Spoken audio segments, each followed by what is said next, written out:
SQ everyone. Tulog pang aking mga ginakis.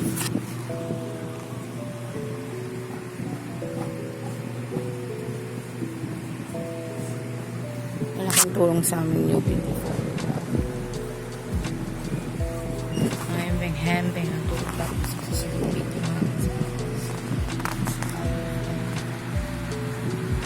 outside na lang from sa hindi ko na maayos. Parang naka-aircon ka pero ventilated. Well ventilated yung hangin from outside. Anyway, wala na masyadong tao naglalabas. Ano, makita ko sa inyo.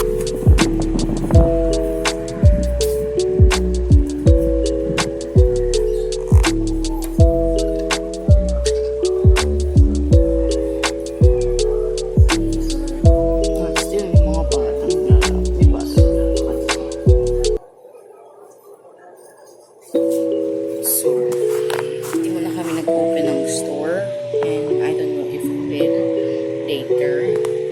Kapon dumating yung mga paninda ko for facial and face mask. And let's see. Si Daddy. Ha? Si cute pero may work siya. Saan ka, Daddy? Daddy, saan ka?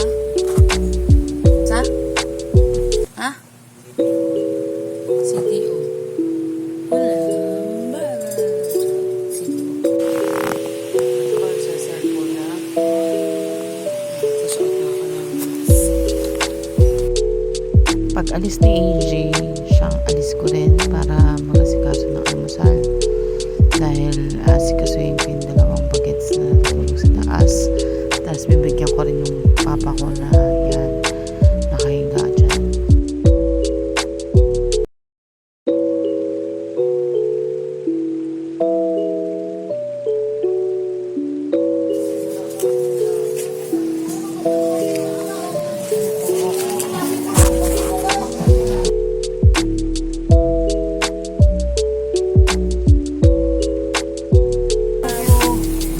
Taho! Ito na!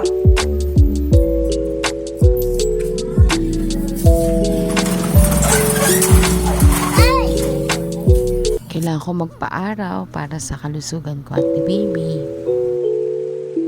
Bawal magkaroon ng sakit o sipon dahil maaapektuhan si baby.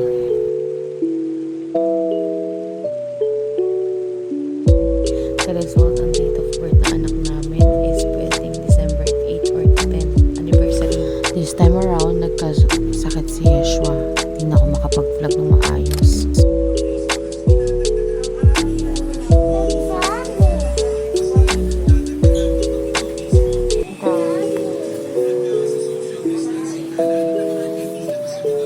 Hi po. Higit lang blood, Yeshua. Yeshua.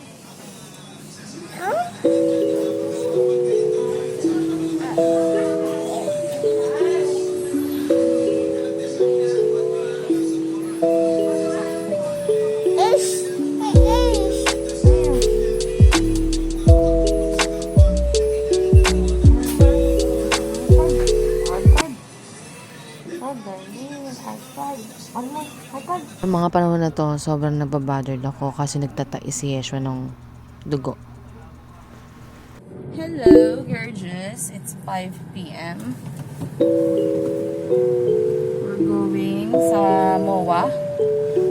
Titingin kami ng uwi. Nakakredited dun sa East-West na health card ni health card eh. Tapos mag-check din kami ng dala po yung oftal sa mata kasi si Papa napa-check up na yung mata niya dahil nahirapan na daw yung mata niya, nahirapan na daw siya sa mata niya, sobrang blurred na daw nung paningin niya. Ayun, so dapat kukuha din ako ng item today para sa shop, may order. Kaso tagal ni Papa maligo. Ayun, Try ko bukas pa. Sayang kasi yung opportunity na kasama ko si daddy. Hirap kasi bumalis ngayon. Pag wala akong kasabay, lalo ng jaunties. Lalong jaunties pa ako ngayon. Ayan. Ayun, so... Ayun. Check kami mamaya. Sama kayo. Ayun, iniwan muna namin yung mga bagets kay Mama Mayat. Inalay sila sa Jijimos. Sa bahay. Eh, hindi naman namin may pwedeng iwan dun sa bahay. Dun sa Kinarobi dahil nga may senior na, tapos pag nag-clash pa sina Lexi, baka ma-stress lang si Robby, tapos nagtitinda pa si Robby. Ayun.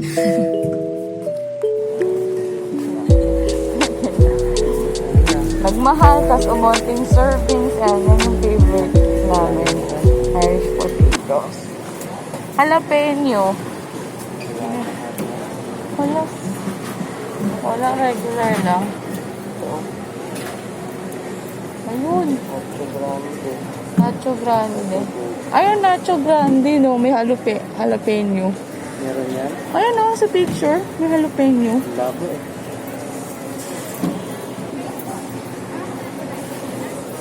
Yun na lang, daddy. Sala?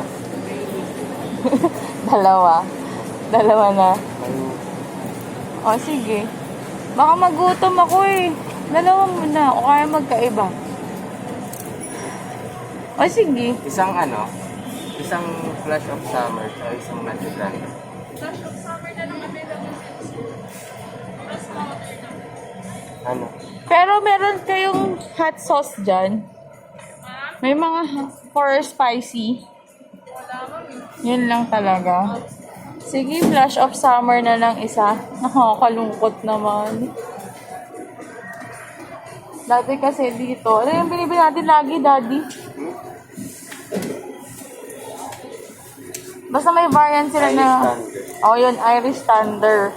Sobrang dami ng...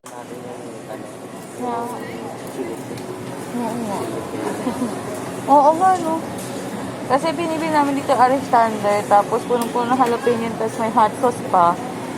Tapos beef, yun. Kaso wala na sila ng ganun eh. Ubus na.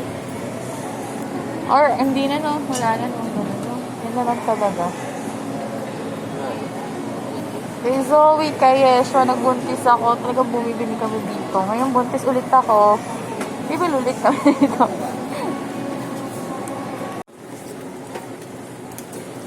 Ito talaga yung pinunta namin dito eh. Yung Irish potato. Saan yan? Wait lang. Parang jalapeno style pero walang init factor na ano, pang matagalan.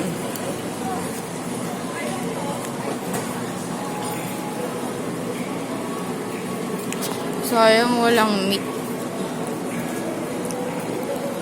Ayan, malaki na siya. Tapos yung heartbeat niya narinig ko na rin. Sayang wala si daddy doon. Karoon ako ng bleeding at kailangan ko minom pampakapit kay baby. May negosyo ako nito na nagmamanikin ako. Binabalot ko siya asin kasing laki ko. Sumbundis ako. Tapos sobrang stress ko dahil binubuo namin yung kumbaga sabihin na natin nililift ko buong family namin at this pandemic. So, nagpabook ako ng ganito para in case makatulong sa less stress ko.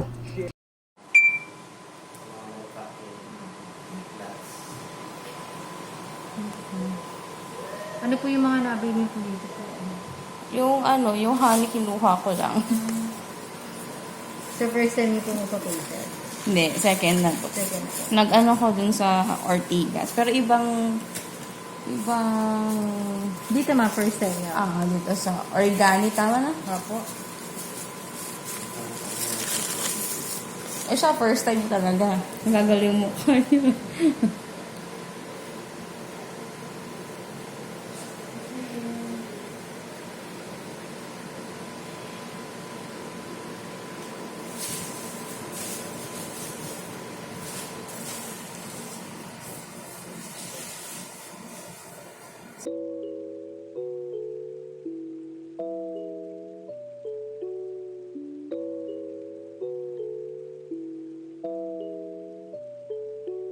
After somehow like mga ganito, hindi pa rin ako natatanggalan ng stress. That's the reason why we need to move out. Nagkaroon din kami ng conflict sa family. After few days staying, ito na. Sinabi ko to sa kanya, kay husband. So, at all, akala ko wala lang. Pero, yun nga. Akala ko common bleed lang. Pero yun nga. Yun na ba yung plug na nagpapasecure din sa bahay tubig, kumbaga. So, sabi ko kay AJ, umiyak pa ako nito. Inisip ko ba kung sasabihin ko sa kanya. Medyo 30 minutes or 15 minutes. Sabi ko sa kanya, i-rush mo na ako sa hospital. Kasi may cramps na. So, that time is magto-12 ng madaling araw. Yung nasa sakin ako, nagpe-pray na lang ako na walang mangyaring hindi maganda sa anak ko. Since pandemic, 8 hospital ang dinaan namin para ma-confine lang ako at para matingnan ng bibi namin. Hindi kasi basta-basta ma-confine. So, dun sa last is Adventist, dun kami pinaka nag-stay at dun na ako na-admit. Na-admit na ako ng 5 p.m. Dumating kami ng 5 a.m. doon. Nag-start na yung aming paghanap ng hospital ng 12 o'clock in the madaling araw. That time, hindi ko na alam at wala na rin kaming proper in mind mag-desisyon mag-asawa. And hindi pa ako na-admit kaagad since wala kaming enough money to go, to admit it, to be admitted. Kaya, ang hirap pag walang ipon at walang maitabi na enough. So, nung sinabi sa akin ng doctor na wala na talaga, we need to take it. Maawa pa ako na sabi ko baka pwede pong lagyan ninyo ng tubig kung inom ako maraming tubig, it will not work. What they do is to pray us. Pinagdasal nila kami, as in iyak na lang ako ng iyak kasi nakikita ko yung heartbeat at yung anak ko gumagalaw sa monitor.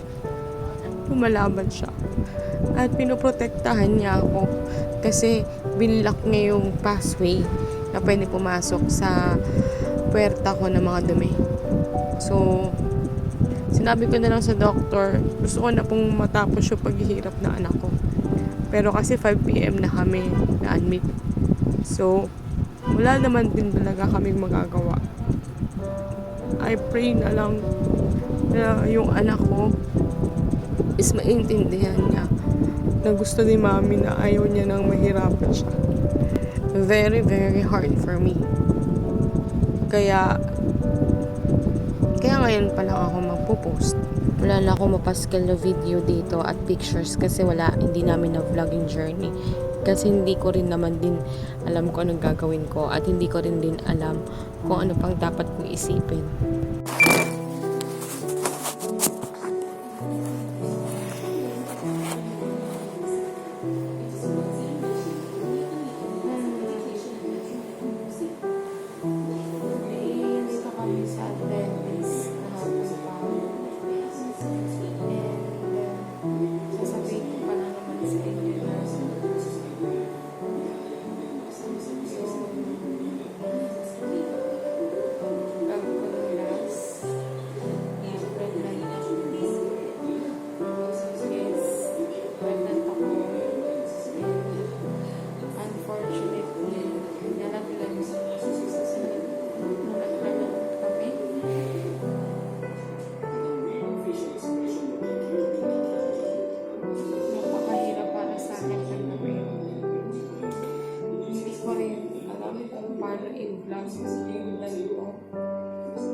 gising na kami for this day. Nailabas ko siya ng buo. At yun din yung sinabi ko doon sa doktor. Gusto ko siya ilabas ng buo. Kaya hindi na gusto rin naman bilangan. Pinayagan din kami na i-wish siya. Kasi ayoko naman na kung saan lang siya pupunta. After ko siya ilabas. Sinisisi ko yung sarili ko. Ang dami kong iniisip na dapat na ginawa ko. Pero, ganun pa man. Susubukan ko.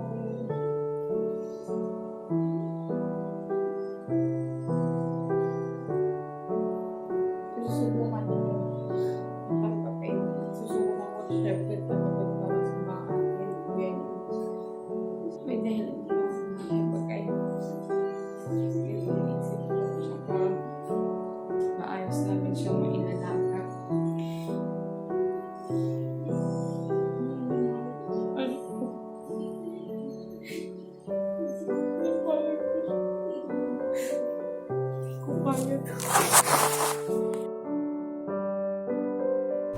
After ko ma-confine, pumunta kami dito sa church kung saan kami kinasal ni Daddy. Kasi ang due date ng panganakan ni Sowana will be on our anniversary kasal namin. That would be December 8 to 10 and Immaculada din yun.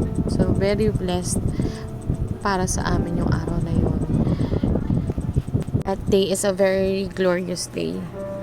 Tapos, eto na, may funeral asking blessing kami para kay Sowana if possibly binyagan na rin siya. Kasi tayo mga Christians, Roman Catholics, may saling kasalanan if pagkapanganak kaya po binibinyagan. So, bininyagan na rin si Sowana for a blessing, a prayer bago namin siya 9 days sa bahay. And ayun po.